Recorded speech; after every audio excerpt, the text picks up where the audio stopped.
Good afternoon, everyone. We must first apologize for the delay in the start of this press conference.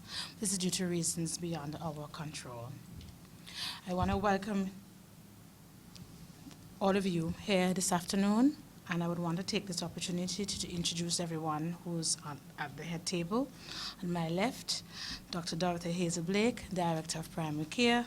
My right, the Honorable Minister Charles D. Kirnon, and on my far right, the Chief Medical Officer, Dr. Shara Greenaway-Dubry. Following this, the Minister will be giving a statement, and following that statement, we will allow questions for a 10-minute period only. At this point, I will ask the Honorable Minister to present his statement. Good afternoon, members of the press, fellow Montserratians listening on the World Wide Web and at home. I address you today as your Minister of Health to inform you of the latest local developments related to COVID-19. Unfortunately, we received confirmation today, 17th March, from the Caribbean Public Health Agency, CARPHA, that Montserrat now has its first confirmed case of new coronavirus. The sample was sent from the suspected case identified on Friday, March 13th. The patient is someone who is visiting from the UK and who traveled on the March 10th via British Airways flight BA 2157 from London to Antigua, which was transporting a passenger whom the Antiguan authorities identified as being positive for COVID-19.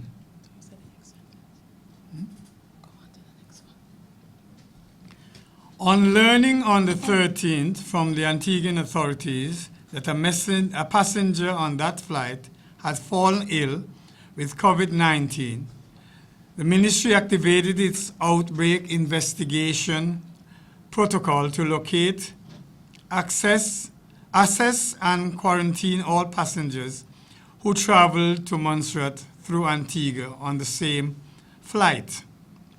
The patient has been in isolation since March 13th and will remain in isolation while being treated and monitored until the disease is no longer detected.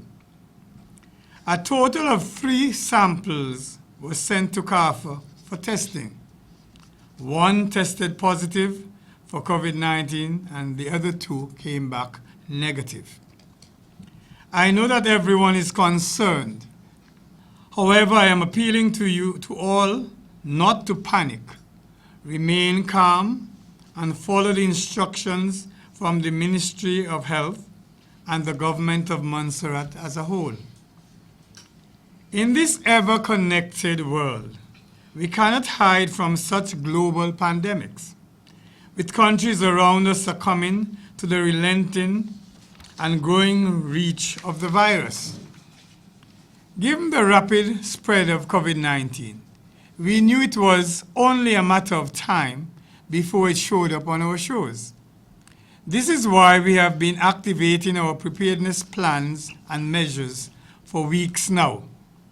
To date, we have monitored patients and close contacts in the homes of those presently quarantined, ongoing contact tracing to identify all possible exposed persons, restricted visits to the hospital and senior citizens, limited or flexible public sector working, closed schools, and banned public gatherings.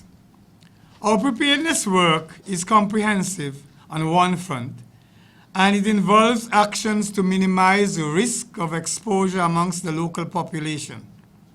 On the other front, we are taking action to make sure the health system is enhanced and upgraded so we can treat patients in the event that we see more cases of coronaviruses in Montserrat.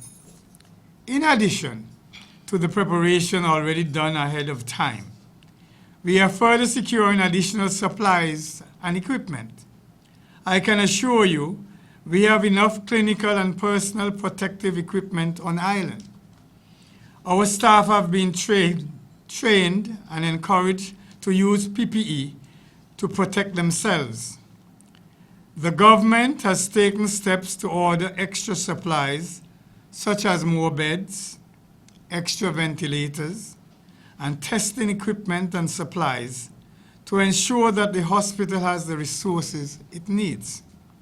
Furthermore, I would like to remind the public that we must refrain from public gatherings, maintain social distancing, wash your hands regularly with soap and water or hand sanitizer, that non-essential travels be also discouraged.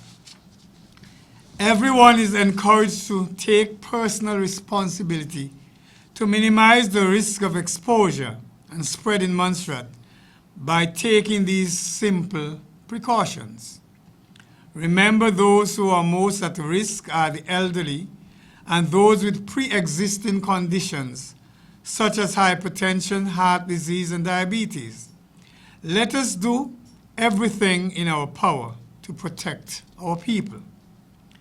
If you, however, develop symptoms such as fever, cough, and difficulty breathing or other cold and flu symptoms, please seek medical care immediately by contacting, not visiting, the Glendon Hospital Casualty Department via telephone number 491-2802 or 2836 or 2552. The government will continue to update the public as more information becomes available regarding this ongoing COVID situation. Thank you. Thank you very much, Minister. I will now invite questions from members of the press, but would like it to be done as orderly as possible. Question: are we still accepting visitors to our island without instruction, please? Are we still going to be accepting visitors to Montserrat who are not Monstrattians returning? At the moment, we have not closed our borders yet, and we were awaiting this result, and there's a cabinet meeting tomorrow, and I presume we will deal with that, bearing in mind that at the same time, we may not want to send too many wrong signals. If you're saying closing the border, you can close the border like every other country for people not belonging to Montserrat. You cannot close the border to people coming to their homeland. And can you indicate your media house, please? Good afternoon, Malika McKenzie, Alugana Express. Mr. Minister, can you give us an idea as to how many persons are in quarantine at this time?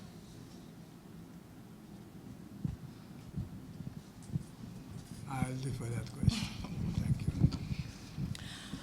Okay, so we have a number of persons in quarantine at the moment. The exact number I cannot give you. What I can give you is the percentage of persons that we were able to contact who were on the same flight. So on Saturday, we announced that we were able to contact up to 60%. We're now at 75%. We're still appealing to persons who were on that flight, BA2157, to contact the ministry. It is very important that they do that. So the persons that would have been contacted, we have asked them to home quarantine as well as the other persons in the household. So that would give you some sort of idea. Good. And are you sure that these persons have taken your advice, or is there anything that you guys could have done to make sure that they've taken your advice? Right, so it's a number of persons. We are relying on persons to heed the advice. Starting from tomorrow, we will be seeking the assistance of the police to ensure that persons stay home. The list of persons who we have not been able to contact, that list has been sent to the police today.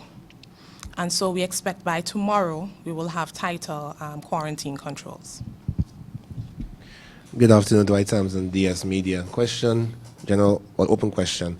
I know that the flight on March 10th is a center of controversy at the moment, but are there any other flights that are being looked at in terms of persons who are coming from the U.S.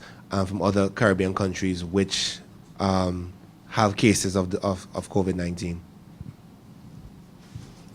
Any other flights that have cases? Yes, outside of just England and the March 10th flight, there are persons still who are traveling from places like the Dominican Republic, from Jamaica, from Guyana. Those places have confirmed cases of the virus and growing that are not Montserratians but are living on island.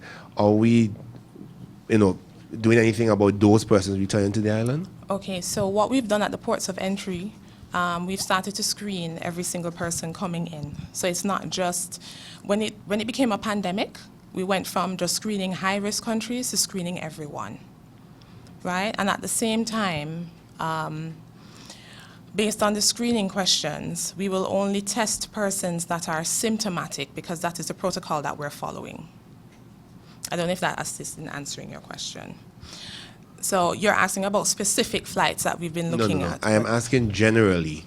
I know that generally, after the announcement was made of the pandemic, that screening began to happen for everybody. But I'm asking for those specific countries, if additional, outside of just maybe the screening, is being done for these countries that have confirmed cases and growing. So because a lot of countries have confirmed cases, everyone is subjected to the same number of screening.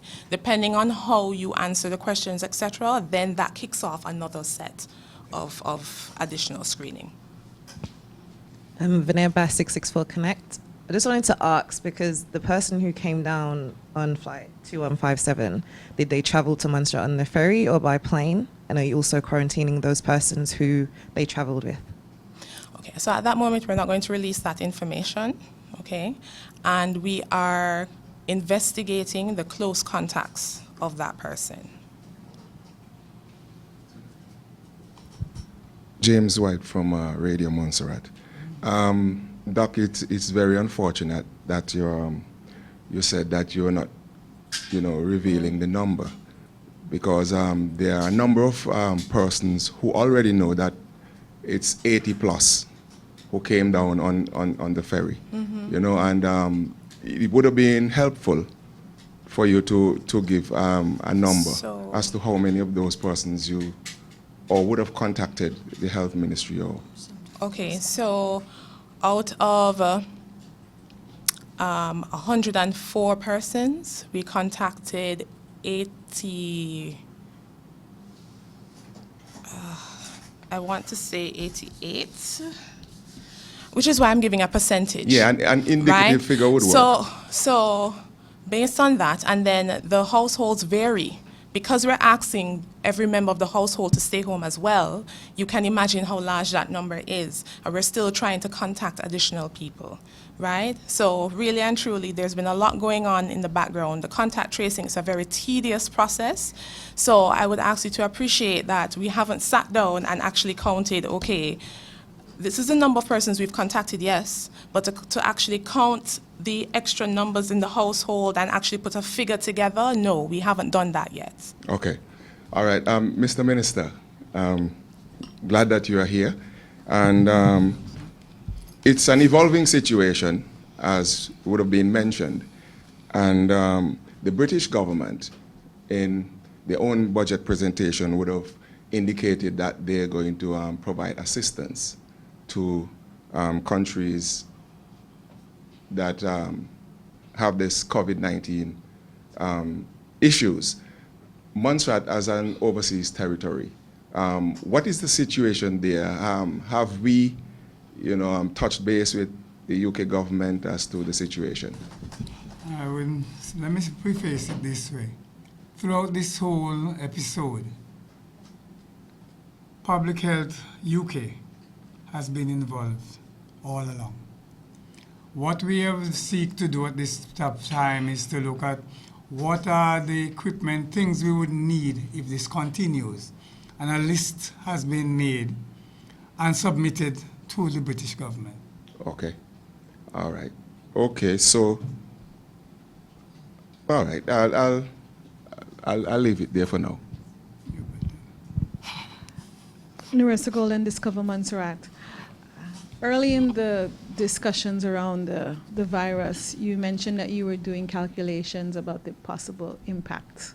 Now that we do have a case, in terms of when you were deciding what sort of supplies you need and things like that, what's the possible impact for Montserrat in terms of numbers that from the people that were on this flight that potentially could also have the virus, and Montserrat? Implications for Montserrat. Right, so it's difficult to say, and this is why we're trying to get in contact with every single person that was on that flight. It's hard to give you a calculation, right, because it's random, but once we make contact with every single person, we will be able to give you a better idea of the impact on Montserrat. Okay. Could you tell us if this patient is over the age of 50, 60, young person? Any details that you could give in terms of their risk level? It's a middle-aged person.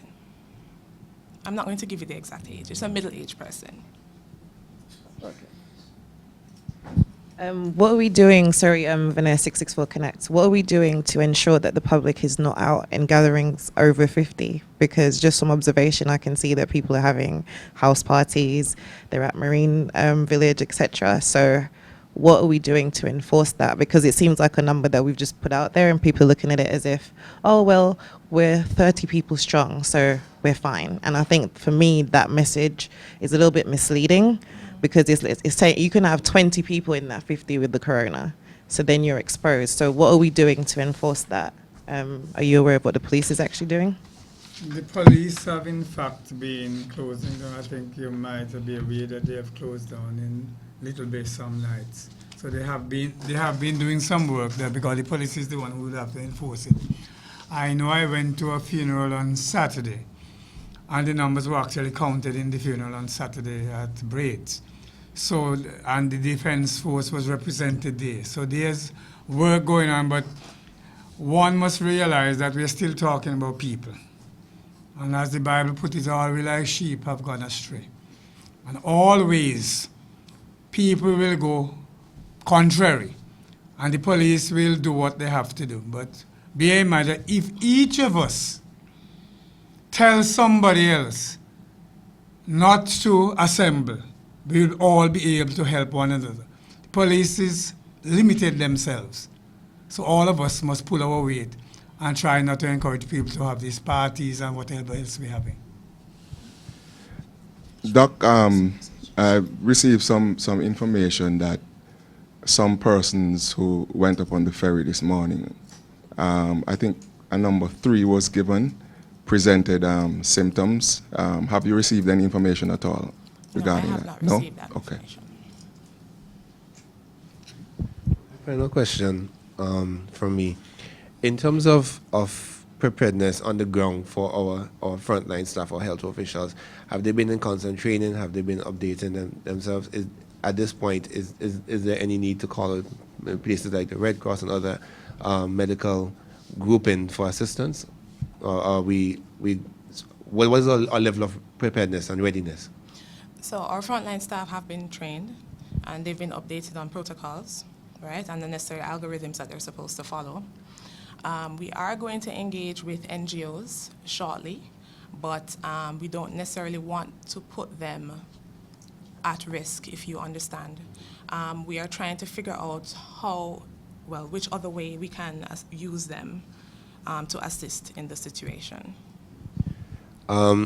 I personally had a call today from someone who came down on that March 10 flight that has not called in, and it's a back and forth. My wife and I, well, it's really my wife who knows the person, been trying to get the person to call, and the person eventually called, and then called back, and explained to us that they had a very terrible experience in terms of the questions that were asked and how they were asked and stuff like that. And he even said that he was out, and the person just said, "You need to go home now," in a kind of rough tone.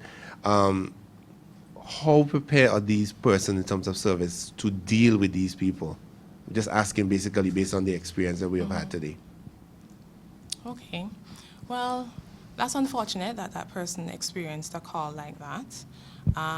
The persons that we were using to do the contact tracing have been trained, right? So what happens, I find, because I myself, I've been doing a lot of the contact tracing as well, and some persons have been a little bit uncooperative, right? And if you can understand being on the other side, if I'm saying to you, well, you may have come into contact with someone, there's an element of fear, and sometimes persons, they react in different ways, right? So that's all I can say on that. It's unfortunate that they experienced a phone call like that, but I will take that back to the team, and we will endeavor to do better as we continue to do our contact tracing. Dr. Hazel, maybe you can help with this one. The last Tuesday flight was the one that came down in Plymouth, wasn't it? Where they were docked in Plymouth? All right. So they were bused to the police station using public transport. Were the buses disinfected? What's the plan for the public buses that people are using going back and forth for travel? Is there a system in place for assisting our drivers to make sure that their buses are disinfected as well? Okay, I know you directed that question at me. I would put it this way. Let me speak generically. The buses should be sanitized. The date in question, I will have to rely on the others, as I was actually not physically on island at that time. But the protocol would call for having transferred persons who've been affected by any flu-like illness, and not just flu-like coronavirus. We're in flu season. So even if it wasn't for COVID, but you had a lot of people who were having regular signs and symptoms of flu, it would be wise to sanitize the vehicles, and that is where we're going now. Having now confirmed, we're going to be encouraging persons who have that type of transportation to be sanitizing, and we can offer assistance in how that should be done. We have, in fact, scheduled for this week, Friday, a session with persons who clean government offices, for example.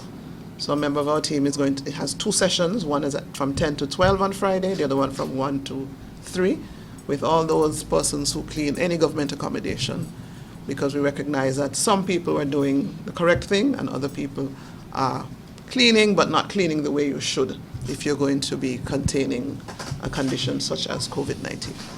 So thanks for that reminder, and I certainly will check that the vehicles are being cleaned as they should be. Well, I think for that specific date, one must remember that there was no cases of COVID or any symptom. Nobody was looking for those. Remember the situation at the time, so that's probably why that would not have been done. But going forward. Vernaire 664 Connect. What mechanisms do you have in place for the health workers who are coming or who've potentially been exposed to COVID by working with the people in quarantine, and then did they go back home? Are they been quarantined themselves? What's the position with that? Because obviously if they've worked with someone who has the virus and then they come out into the public, we're almost just as exposed as if they had the virus themselves. So anyone that would have investigated a suspected case would have been wearing the necessary PPE, and they would have done the necessary sanitization after. Okay. Right, so that is the mechanism that we have in place. Can I just add? Yes, that all of the health staff, once the persons are identified as being at risk or at high risk of being exposed, before we deploy any member of our team, that person goes with all the relevant equipment. Bearing in mind, this is a condition that is spread by droplets.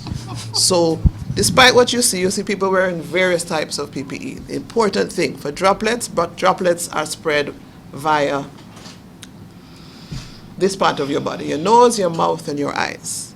Therefore, the important PPE, the personal protective equipment to wear would be the mask and face shields if you're going to be that close. So all our nurses or doctors who have dealt with persons have been equipped with those, and as Dr. Vernaire said, and immediately following their exposure, there is a process that they go through to ensure that they have now sanitize before they go out into the public, whether they're in their private vehicles or on public vehicles. That is one protocol that we adhere to quite strictly. Is it possible that some of the people who came on the flight have actually already left the island? And if so, have you contacted the next port of entry that they were here but you weren't able to get in touch with them? Right, so that is why we've handed over the list of persons that we have been unable to contact. We've handed it over to the police to check if they are still here or not. We did check on Saturday, or Sunday. When did we have the cabinet? Sunday. So Sunday we did a check, and all of the persons were still on island, right? So we sent the list over to police today, and so by tomorrow we should get some feedback if those persons are still here, if some left, that sort of thing. Once we get back the information that they've left, then yes, we have to notify the other countries. Okay, ladies and gentlemen, I want to thank you. One final question. All right, yes, Doc. The number is actually the ministry headquarters, so 491-2880. Yeah, Doc, this question, what is the message that you would want to send to everybody at this point? Because we know that the incubation period for COVID-19 could range from 14 to maybe 24 days. What is the message that you want to send to the general public at this point? All right, so it's still the same message that I have been preaching for the last couple of weeks. Practice good hand hygiene. Make sure you wash your hands frequently. If you don't have access to soap and water, you use an alcohol-based hand sanitizer. Also, social distancing, okay? So you want to keep at least 2 meters from other people, especially if they're exhibiting, that's 2 meters now, especially if they're exhibiting signs of the flu or a cold, so if they're coughing, sneezing, runny nose, etc., etc. Refrain from public gatherings, so please, people, remember that no more than 50 persons, and even if you have a smaller group, like what Ms. Bass was saying, keep the distance, all right, 2 meters, and to avoid non-essential travel. Okay, so if you don't have to travel, stay home. If you have symptoms of cough or the cold, or the flu, please call the casualty department. Don't visit. Don't go to the clinic either. Please call ahead. Leave your name and your number, and a member of the team will get back to you. Okay, and if I can just add to what Dr. Greenaway has said, we are now in a different mode. Now that we have confirmed that there is at least one person on island with coronavirus, the next step is that we will now open what we call our flu clinic. By Thursday morning, the St. Peter's Health Center will open specifically for persons with flu-like illnesses. So by that time, instead of saying call casualty, we'll be saying to you, call St. Peter's Clinic. There will be a doctor there. There will be a nurse there. So it's not you have to show up and say, well, no, I have to go to casualty because that's where the doctor is. No, the doctor will be at St. Peter's Clinic. The operating hours, as of now, will be from 9 in the morning until 5 in the afternoon, but that will keep being updated. And if you go there, you will get attention for your flu-like illnesses. So for that to work, we will have to divert tomorrow all of the other patients. So all the antenatal clients who would normally go to St. Peter's, they will be contacted by the nurse and told which clinic you go to. For the persons who have diabetes and hypertension and other chronic illnesses who would normally go to St. Peter's Clinic, again, tomorrow we will be doing what we did in the past, whether some of you will be sent to Cudgel Head Clinic or depending on which is the closest one and the one that you prefer. Because we recognize that certainly in a waiting area, if you go to sit to wait, you will be exposed, and we do not want that. So to divert persons now from showing up at casualty, because we acknowledge with this news, everybody who has a tickle in their throat is going to be concerned, and rightly so. So we want to ensure that you can go, you can get the care you need, but to do so safely. We will also be giving out a telephone number, an additional number for St. Peter's, because there's only one line there. By tomorrow, we will have an additional line. And that will be communicated through you, ladies and gentlemen of the media. And we were encouraging you then to, in some cases, call St. Peter's Clinic, and we can also give appointments so that we do not have a large number of people congregating in the waiting room. And secondly, if you're having severe, call us prepared to explain over the telephone what your signs and symptoms are, and we will certainly go to the next level, which is to care for persons who may be at risk or who are just concerned, because some people just need a little reassuring, but we will get through this as we need to. And also, just to support the flu clinic, people should expect changes at the hospital level.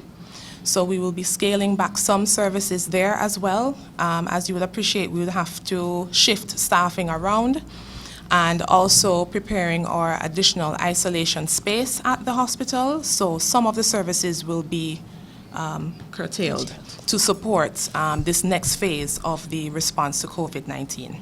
So listen out for those changes. Right. That's what I was just about to say. We will be issuing some new public service notices for the Ministry of Health that will outline the change in how you're accustomed to having services. So that will be out in the public from tomorrow. Okay. I want to thank everyone for attending this press conference, and we will continue to keep you updated as more information becomes available. Thank you very much.